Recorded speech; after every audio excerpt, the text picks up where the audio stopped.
বাংলাদেশে দুর্নীতির একাধিক অভিযোগে তদন্ত শুরুর পর যুক্তরাজ্যের লেবার পার্টির মন্ত্রী ও বাংলাদেশের পতিত প্রধানমন্ত্রী শেখ হাসিনার ভাগ্নি টিউলিপ সিদ্দিক পদত্যাগ করেছিলেন।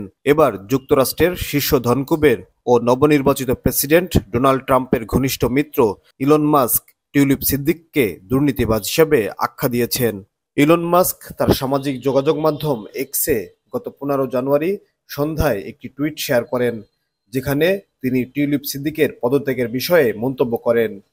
শেয়ার করা ওই টুইটের ক্যাপশনে ইলন মাস্ক লেখেন, লেবার পার্টির শিশু কল্যাণ মন্ত্রী শিশু নিগ্রহকারীদের নিরাপত্তা দেয় এবং দুর্নীতি বিরোধী মন্ত্রী নিজেই দুর্নীতিবাজ।